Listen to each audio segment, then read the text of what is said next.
This is the world this weekend. Good evening, I'm Stephanie Skandaris. Tonight, Pakistan's former Prime Minister Imran Khan arrested and sentenced for corruption. By the time you get this message, they will have arrested me and I will be in jail. Also tonight, another Ukrainian attack at sea on Russian targets and the political message they hope to send. What it says is to the Russians, there's no place safe.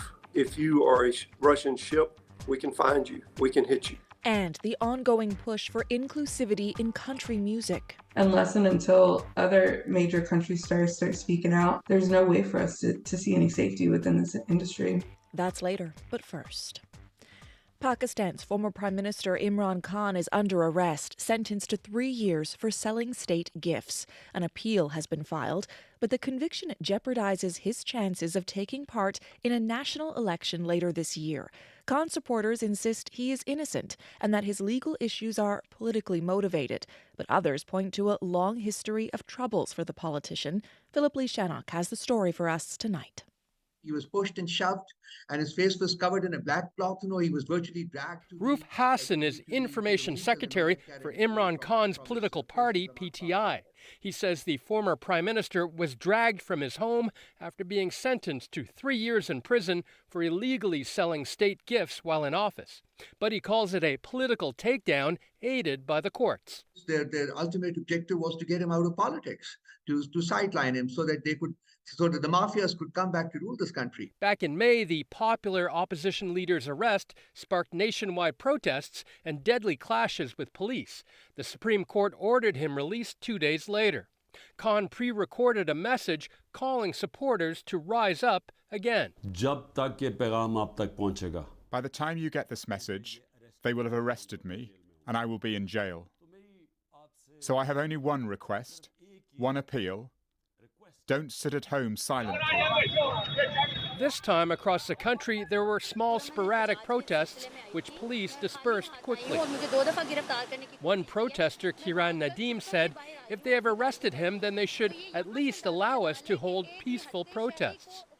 There are not impressive protests. People are only protesting on social media. Islamabad-based political analyst Kamar Chima said while popular, Khan, a 70-year-old former cricket star, challenged the military while he was in power. He was ousted in a non-confidence vote in April, and now his party is splintered and he faces hundreds of criminal charges. He challenged the powerful Pakistan military. Man, he believed that since he's populist leader, he can stay in power with the support of the military. But obviously, there are huge consequences for his political career with this arrest. Senator Afnan Khan is with the ruling PNL party. He says there's not been a popular uprising calling for Imran Khan's release. Apart from like a few dozen people gathering in Lahore, there hasn't not been any major protest anywhere in the country. And he says there are legal channels Khan can use to challenge his convictions. He should go to the courts and prove that he has not done anything wrong. And if he's innocent, he will eventually get relief. According to Khan's supporters, an appeal has been filed. There will be a hearing on Monday, but he likely won't be able to stand for office in the upcoming November election. Philip Lee Shannock, CBC News, Toronto. Ukraine has struck again against a Russian ship. A day after one of Ukraine's drones hit a Russian destroyer, another drone has plowed into a Russian oil tanker. Ukraine is hoping these attacks send Russia a political message. Georgie Smythe reports. In a grainy black and white video, a Ukrainian sea drone moves deftly through the Black Sea on Saturday morning. The unmanned vessel approaches a Russian tanker with 450 kilos of TNT on board. The video cuts out after the explosives detonate. The images, fresh from the front lines, show the second sea attack in as many days on Russian targets. The attack on the tanker came just 1 day after another drone strike on a Russian warship further down the coast. It marked the first time a commercial Russian port has been targeted in the nearly 18-month-old conflict.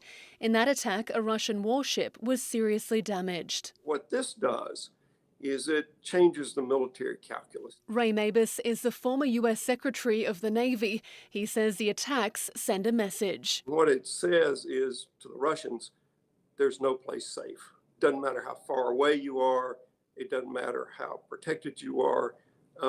If you are a Russian ship, either an oil tanker or a military ship like the Gurnesk, we can find you. We can hit you. Clashes in the sea have increased in recent weeks after Russia abandoned a major UN deal that enabled grain to be safely exported across the Black Sea. These increasing attacks underline Kiev's growing naval capabilities, but are also attracting more fury from the Russian government. Its Foreign Affairs Ministry released a statement about today's attacks, saying the explosion put a hole in the vessel's engine room, but no crew were harmed. It also vowed to punish Ukraine for what it called terrorist attacks. Russian retaliation or more escalation is not what NATO leaders want. Already thousands of the Russia-linked Wagner fighters are moving closer to the Polish border. The country's Deputy Foreign Minister Paweł Jablonski says it's an act of intimidation. We are considering any step that will be necessary to protect our territory, to protect our citizens, including full isolation of Belarus, full isolation and closing of the border. We would like to avoid this because we see it as a step of last resort to some extent. But despite increased tensions, gestures towards diplomacy are underway, according to Ukraine's President Volodymyr Zelensky. Дуже важливо, що світ бачить справедливе. It's important the world understands everyone will benefit from a fair end to Russian aggression, he says. The leader promoted peace talks hosted in Saudi Arabia this weekend, where some 40 so-called neutral countries, including China, Brazil and India, are meeting to discuss ways to end the conflict. The meeting is part of efforts by Ukraine to put pressure on Russia while building broader support for its war effort. And one Moscow says it'll be watching closely. Georgie Smythe, CBC News, Washington. Wildfires in BC continue to rage, with over 350 currently active. Now, new evacuation orders are being issued for residents of towns in BC's interior, where communities with a history of being affected by fires are being impacted all over again. Tom Popick reports.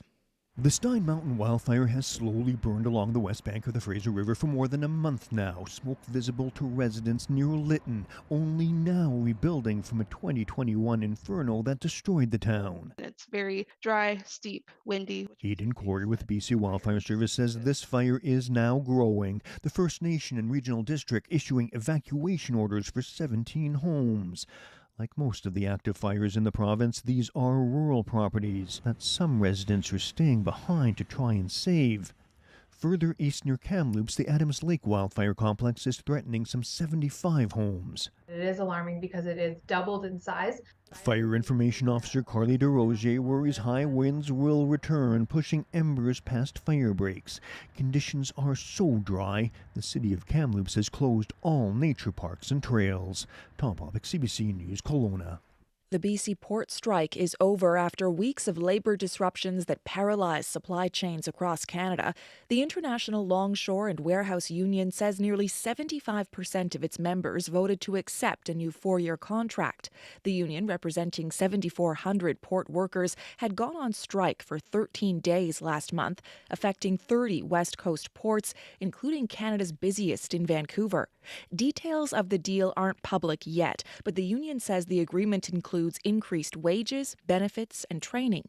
The dispute cost an estimated $10.7 billion in trade alone. In a statement, Labour Minister Seamus O'Regan says Ottawa will review how the dispute was handled to avoid similar disruptions in the future.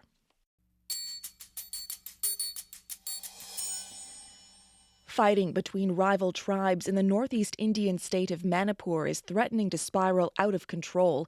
The majority Métis and minority Kuki are clashing over the distribution of government benefits. Thousands have fled to packed relief camps to escape the violence, with women in particular being targeted.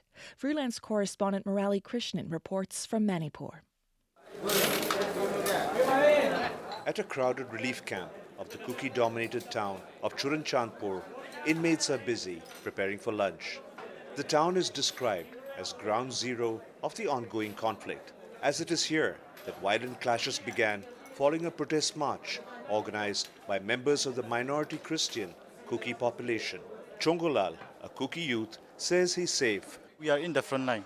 That's why we came here to protect ourselves. It's a bit dangerous to stay there. The communities are now divided into two ethnic zones, but gunfire and sporadic violence continues to flare up. The government has been unable to bring the situation under control. Ginza Wulzong is a spokesperson for Indigenous Tribal Leaders Forum, a tribal organization in Manipur. The violence has not stopped. The situation here in Manipur is far from normal. The silence is shattered by gunfire in the distance, probably between security forces and armed groups from either side. The immediate trigger for Manipur's ethnic clashes was a court ruling in late March that asked the state to officially recognize the largely Hindu Meiteis as a tribe under the Indian Constitution. That would help Meiteis access certain jobs and be eligible for education quotas reserved for recognized tribes. In response, members of the predominantly Christian Kuki and Naga tribes launched a protest against the possible extension of their benefits to the Meitei, who they believe are already a dominant community in the state. Women have been at the receiving end of the violence in this ethnic conflict. What propelled Manipur to international headlines and capturing the country's attention was a graphic video that emerged online last month. It depicted an incident on May 4, where two Kuki women were stripped naked and forced to parade in front of a group of men from the Meitei tribe. One of them was raped. It is very painful for being a woman. Women's body has been weaponized. Mary Beth, a women's rights activist working in the state, says there's been widespread use of sexual violence as part of the ethnic conflict. To show supremacy over opponent group and also to avenge the other opponent party, which is very sad. At least 11 violent sexual crimes have been reported. This has forced the hand of India's Supreme Court, which has stepped in to slam the state authorities for inaction. Earlier this week, the court criticized the investigation carried out by the Manipur police in relation to the ethnic violence, calling it lethargic and that there is an absolute breakdown of law and order. The solution will come about only when the two sides talk, when there is an opportunity, when there's a bridge built. For that bridge to be built, I think those in power will have to activate themselves. Pradeep Panjubam, a media commentator, says peace is still elusive in Manipur. Tensions remain high and displaced villagers fear returning home. Many now say this is not the time for finger-pointing if peace must return. Murli Krishnan, CBC News, Imphal, in Manipur. In the Philippines, the effects of former President Rodrigo Duterte's war on drugs are felt to this day. Thousands of Filipinos were killed with impunity by police and vigilantes. At a coffee shop outside of Manila, all the workers have a tragic connection to the bloody crackdown, and they share their stories with their customers. Dave Grunebaum takes us there. At the Silinan coffee shop, signs on the wall say "Stop the Killings." Words painted on a staircase say, "It's not a war on illegal drugs, it's an illegal war on drugs." All of the baristas here are friends or family members of people killed during the drug war of former Philippines President Rodrigo Duterte. Head barista Sharon Angeles' 20-year-old brother Christian was killed in 2016. She insists he was not involved with drugs and was at the wrong place at the wrong time. It's one type of pain for me to lose my brother. I cannot imagine the pain my parents feel with losing a son. Government data says about 6,200 people were killed in police operations tied to the drug war during Duterte's presidency. But human rights groups say the real death toll was about 5 times higher. They also accuse police of framing as well as murdering unarmed suspects. Duterte defended his campaign as a necessary crackdown on the scourge of drugs across the country and said that police were killing in self-defense. He retained his popularity in the Philippines, leaving office with a 75% approval rating, according to a survey by Publicis Asia. Angeles hopes customers who come to the coffee shop gain a different perspective. Not all those who have been killed by the war on drugs are drug users, and those who use drugs should not be killed. For me, we should all have equal rights, regardless of who we are. Barista Grace Garganta talks about extrajudicial killings with a customer. Alam niyo po ba yung extrajudicial killings? Garganta's 52-year-old father Marcelo and 27-year-old brother Joseph were both killed. She says her brother had no connection to the drug trade, but admits her father was a drug dealer. She does not condone his actions, but also says he was struggling financially with 9 children to feed while earning a paltry wage as a carpenter. Siguro kung nagtitinda siya para sa akin. For my father who used to sell drugs, I wish they just put him in prison. For those who did drugs, they should have been sent to rehab instead.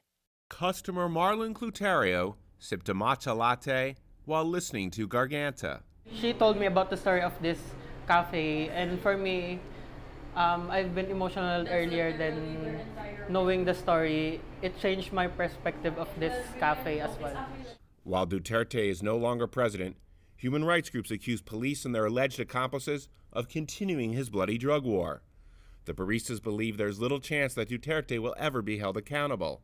His daughter is now vice president, and current president Ferdinand Marcos Jr. says his government will not cooperate with an investigation by the International Criminal Court.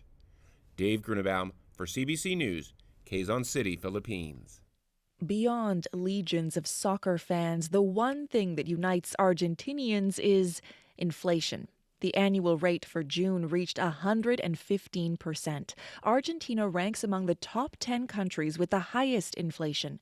But as Mandy Sham reports, that harsh reality is playing out in some unexpected ways. Paloma Cladera is at the cozy and bustling La Sarita in Buenos Aires.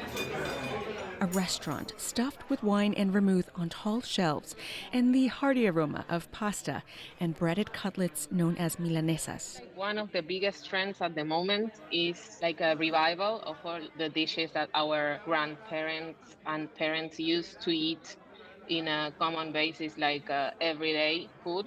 But the 28-year-old gastronomy writer says the conversations around that dinner table are fixated on a different nationwide subject, the economy. It's the main theme on every conversation.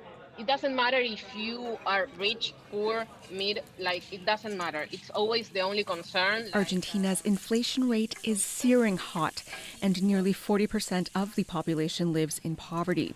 But at a time where economic prospects are grim, the appetite for restaurants in Buenos Aires is growing. Because your money is not worth anything, and it's so pointless to save, that you go out and you spend everything. And so restaurants are full. Food journalist and cook Kevin Vaughn says the continuous devaluation of the peso also influences business decisions within the industry. You would always plan a pop-up during the second and third week of the month because on the first week, no one's gotten their paycheck yet. And on the fourth week, no one has any cash left. But economist Santiago Bulat says the desire to spend pesos is also a symptom of financial stagnation in the country. When you are in an economy that you have no debts because you have no credit, you have a lot of problems. And the second thing that is really important also is that we have a lot of informal economy. So there's a lot of people that do not know how to invest their money. They do not have access to different financial accounts, and they cannot buy different instruments of investing. Inflation is part of the national psyche. It's been around since the 1940s.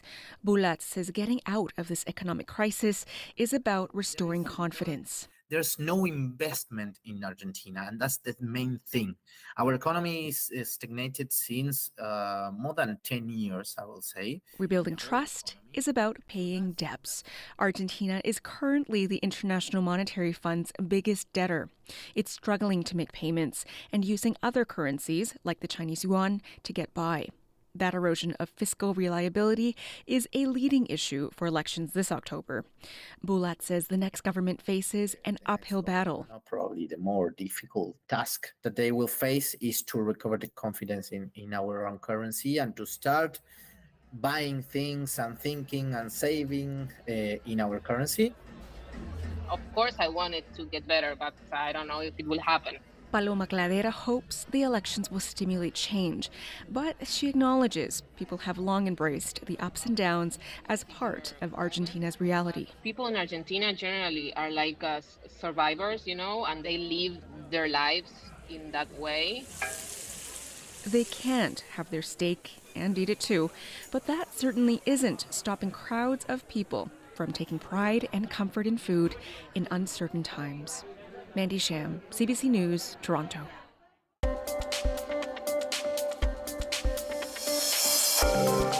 You're listening to The World This Weekend on CBC Radio. I'm Stephanie Skandaris. You can listen to this program anytime on the CBC Listen app or on the CBC News YouTube channel.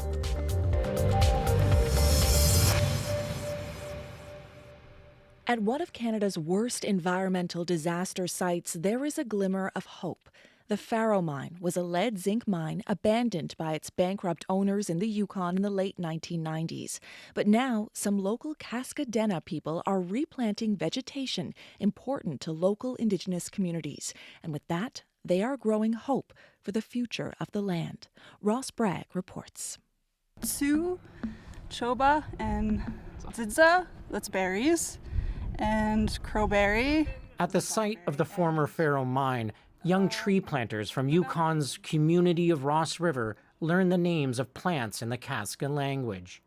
This site is home to a revegetation project to plant native trees and plants. The Faro Mine was once one of the largest open-pit mines in the world and one of the most polluted sites in Canada, with 260 million tons of waste rock littering the area. I heard an elder describe Faro Mine as the mountain being ripped apart and damaged. Kathleen Souza is Kaska and works at the mine as a liaison between the Ross River Dena and the federal government.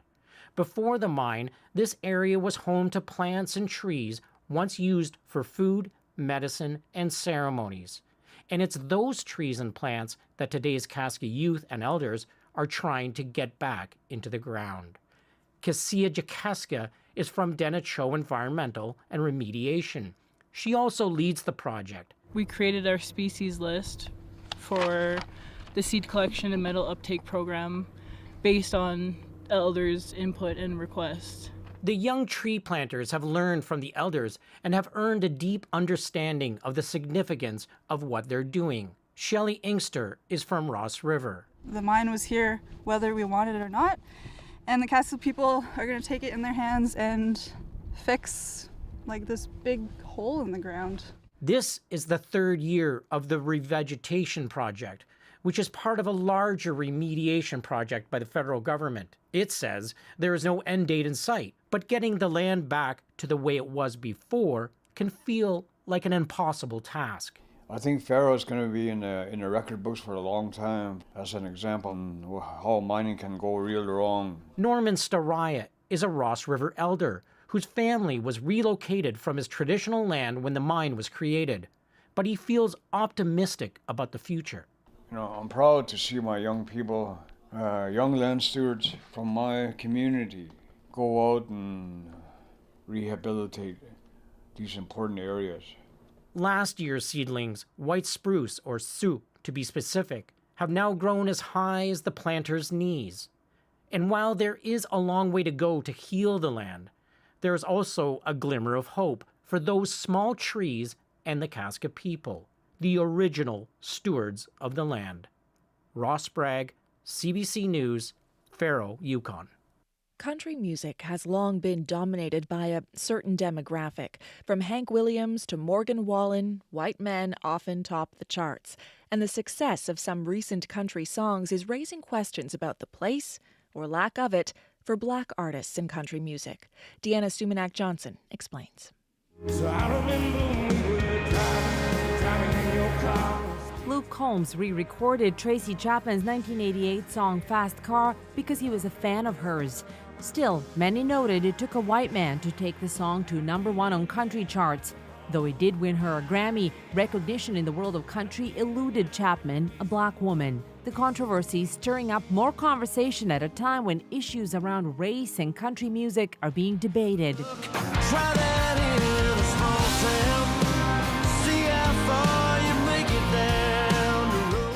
In the recently released Try This in a Small Town music video, Jason Aldean sings about guns and stands in front of a courthouse where a black man was lynched in the 1920s.